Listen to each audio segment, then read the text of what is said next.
Bonjour, bienvenue pour une nouvelle vidéo du cabinet Landau Associés. Regardons ce qu'il a été dit du pass sanitaire par les juges du Palais Royal au jour où nous enregistrons cette vidéo fin juillet 2021. À la date où nous sommes, pour la troisième fois, le pass sanitaire franchissait presque sans encombre les barrières du Palais Royal, une fois devant le Conseil constitutionnel, deux fois devant le Conseil d'État, et devant le Conseil d'État, c'était une fois au contentieux et une fois pour un avis sur un projet de loi. Et globalement, les différents magistrats, les différents juges plutôt, du Conseil d'État et du Conseil constitutionnel nous ont dit que non, c'est bon, vous pouvez passer, vos papiers sont en règle à ce fameux pass sanitaire sous quelques réserves près. Pourquoi et comment? D'abord, le Conseil constitutionnel, par une décision du 31 mai, a eu à traiter, non pas à proprement parler du pass sanitaire, qui n'était pas un point sur lequel il avait été saisi, mais sur l'intégration de ces données au système national des données de santé, sur l'ensemble des données qui sont directement liées à ces traitements. Mais c'est une indication déjà extrêmement importante, dont voici quelques développements. Le point à retenir, c'est que s'agissant des données transférées en application des dispositions qui étaient contestées, eh bien, sauf à méconnaître le droit au respect de la vie privée, il ne faut pas qu'il y ait des transferts de données de contacts téléphoniques ou électroniques des intéressés. C'est une évidence, c'était bien de le rappeler. Encore une fois, ça n'était pas proprement parlé sur le pass sanitaire, mais c'est un point à avoir à l'esprit, minimisation des données. Point qui est revenu ensuite dans la décision du Conseil d'État au contentieux, en référé, du 6 juillet 2021. Un recours fait par la très active association de la Quadrature du Net qui conduit à un certain nombre de décisions. Voici quelques rappels sur le dispositif. Là, on était à fond, complètement sur le pass sanitaire et sur donc le décret du 7 juin 2021 à cet effet. Et que nous a dit le Conseil d'État? Le Conseil d'État a constaté que ce n'était pas demandé pour toutes les activités du quotidien, qu'il y avait un anonymat, mais là aussi, qu'on fait le lien avec le Conseil concite, une minimisation des données et une gestion qui faisait qu'en réalité on n'avait pas de surveillance ou d'enregistrement des données individuelles. Que le régime technique et informatique évitait justement qu'on puisse accéder à ces données, y compris via le big data. Et on a ici des éléments extrêmement intéressants précisés par le Conseil d'État que voici. Donc du coup, tout ceci combiné conduisait à ce que, finalement, il n'y avait pas de censure par le Conseil d'État, tout au plus quelques éléments, quelques réserves à peine esquissées. Et puis il y a eu l'avis non contentieux, section sociale, du Conseil d'État sur le projet de loi sur l'extension du pass sanitaire et la prolongation d'un certain nombre de mesures par ailleurs, qui a été rendu par le Conseil d'État le 19 juillet 2021. Et là, on est sur des choses beaucoup plus précises, un avis très fouillé. Comme toujours, le Conseil d'État rend des avis, fait des suggestions qui ne sont pas toujours l'indication de possibles censures si demain au contentieux on venait à méconnaître ce qu'a dit le Conseil d'État. Mais le Conseil d'État a toujours su, et cette décision, cet avis n'y a pas dérogé, a toujours su signaler lorsque certaines de ses opinions conduirait à des risques juridiques si on venait à les méconnaître. Sous-entendu, toi, le législateur, si tu ne veux pas que le Conseil constitutionnel, qui en général est un peu à l'écoute du Conseil d'État, te censure, toi, gouvernement, quand tu vas prendre tes textes d'application, écoutez bien ce que je vais vous dire, parce que ça vous sera un élément de sécurité juridique. Le Conseil d'État, donc, formule des avis qui n'ont, en général, qui n'ont pas de portée juridique directe, bien sûr, mais qui pour certains sont des conseils, voilà, pour certains sont des vrais raisonnements juridiques et qui vont ensuite, en réalité, induire les positions du Conseil d'État au contentieux, voire celles du Conseil constitutionnel avec un tout petit peu moins d'automaticité. Le Conseil d'État commence par constater qu'il y a un rebond épidémique. Certes, que celui-ci d'ailleurs est particulièrement grave à la Martinique et à la Réunion, justifiant les mesures prévues par le projet de loi de prolongation de l'état d'urgence sanitaire dans ces deux départements d'outre-mer. Très bien. Et puis, le Conseil d'État rappelle ce que prévoit le projet de loi sur le pass sanitaire. Très bien. Et voici quelques détails. Mais pour l'essentiel, c'est un report jusqu'au 31 décembre 2021, et non pas le 30 septembre, de la possibilité d'utiliser ce pass sanitaire, sujet qui avait donné lieu à des passes d'armes entre Sénat et Assemblée, donc on va voir ce que ça donne. Et puis une extension, comme le président de la République l'avait annoncé, pour les déplacements à longue distance, les activités de loisirs, foires, salons professionnels, restauration, débit de boissons, grands centres commerciaux, avec des seuils. Encore une fois, attendons la loi définitive. Et je rappelle que le pass sanitaire, c'est la preuve soit de ce qu'on est vacciné, soit qu'on a eu la Covid récemment et que donc on est encore immunisé, soit sinon d'un test antigénique récent, différents tests. Et là aussi, attendons le texte définitif pour savoir.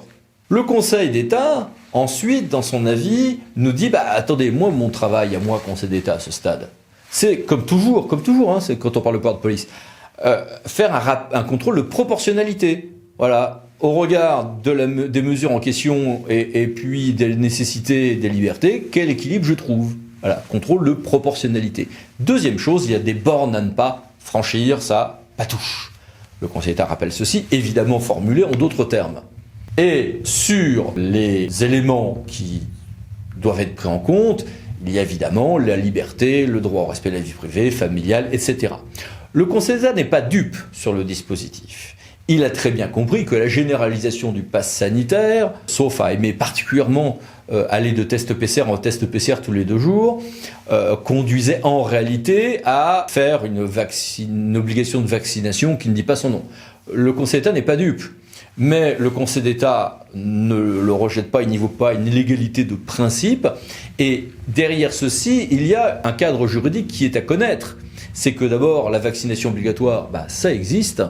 Et que très souvent, on nous dit qu'on ne peut pas l'imposer si facilement que ça, cette vaccination obligatoire, ou l'équivalent, l'ersatz qu'on est en train de faire, à cause de la Cour européenne des droits de l'homme. C'est pas vrai, parce que la Cour européenne des droits de l'homme, le 8 avril dernier, a fait évoluer sa jurisprudence au point que, en réalité, même si on venait à requalifier ça de vaccination obligatoire, ça ne serait pas forcément contraire à la Convention européenne de sauvegarde des droits de l'homme.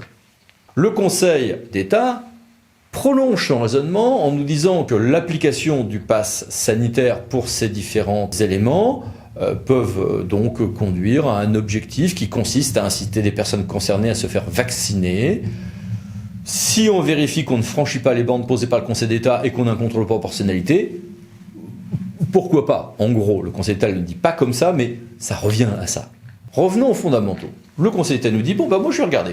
Est-ce que j'ai un contrôle de proportionnalité et est-ce que j'ai bien un respect des bornes en question? Les bornes, c'est lesquelles? Eh bien, les gens, en tout état de cause, quelle que soit la gravité de la pandémie, quelles que soient les mesures qu'on va prendre, le Conseil d'État va vérifier contre la proportionnalité des mesures, d'accord? Et d'autre part, que de toute manière, les gens auront de toute manière accès à des services et des biens de première nécessité, que les libertés syndicales, politiques, religieuses et de manifester sont respectées, qu'il n'y a pas d'atteinte à la vie privée et que ça n'entraîne pas de différence de traitement. Ça, c'est les bornes maximales qui, quel que soit le contrôle de proportionnalité que l'on va faire, ne peuvent être franchies. Et le Conseil d'État nous dit, finalement, ces bornes ne sont pas franchies, la proportionnalité prévue par le projet de loi en l'état, ça va, elle est bonne, sous toute une série de petites réserves qu'on va évoquer après. Ces réserves concernent les centres commerciaux, le fait qu'on devra toujours avoir dans le pass sanitaire les 3 possibilités de se justifier. Il ne faudrait pas que, par exemple, un restaurateur ou autre puisse dire « non, moi je veux le test du vaccin et je veux pas un test PCR ou je veux que le PCR et pas le vaccin. » Les 3 doivent être toujours alternativement possibles, point. Qu'il y ait dans la loi une évolutivité du dispositif s'il y a un retour à une moindre pandémie. Et attention, le Conseil d'État nous dit « ouais, c'est proportionnel votre truc, mais attention ». Si vous commencez à faire des tests payants ou de moindre durée de validité, là, on ne sera pas du tout dans le même cadre. Important. Et puis, on a quelques autres précisions, justement, sur notamment la restauration, activités de loisirs, etc., que voici et que voilà. S'agissant des établissements de santé médico-sociaux et sociaux, le Conseil d'État suggère avec force que dans les mesures réglementaires qui seront prises et les décrets à prendre, on ait un calibrage en fonction de la vulnérabilité du public accueilli. Logique. Et que l'on ait en tout état de cause, même pour quelqu'un qui n'aura pas de passe sanitaire, un système d'accès à des services de première nécessité, je sais pas, enfin, de première nécessité peut-être alimentaire, mais aussi des questions de soins par exemple. Je vais pas demander à quelqu'un s'il a un pass sanitaire, si il est en train de faire une péritonite aiguë, quoi. Bon, voilà. Ça fixe une bande claire pour les futurs débats parlementaires. Ça n'était pas assez pris en compte dans le projet de loi, semble-t-il. Sur les centres commerciaux, voici la fameuse réserve sur laquelle tout le monde glose. Et voici ce qui est dit sur le calibrage selon les prix des tests, qui est un peu plus passé inaperçu dans les médias, que c'est au moins aussi important. Il y a un volet aussi sur les déplacements à longue distance. Il y a là aussi un certain nombre de vives recommandations faites par le Conseil d'État pour qu'on pense à ceux qui ont des déplacements en urgence pour nécessité impérieuse, par exemple, et que l'on ne se retrouve pas à devoir faire des tests trop réguliers. Je simplifie, c'est un petit peu plus subtil que ça. Pour ceux qui travaillent ou œuvrent comme bénévoles dans différents lieux où s'applique ce pass sanitaire, le Conseil d'État ne voit pas de contraintes excessives dans le fait d'imposer la détention du pass sanitaire aux professionnels et bénévoles qui œuvrent à partir du moment où on demande au public reçu la même contrainte. Ce qui conduit donc à un sujet qui ne manquera pas de donner lieu à quelques polémiques, parce que du coup là le Conseil d'État est peut-être un peu plus ouvert encore que ce qui était envisagé dans certains éléments du projet de loi.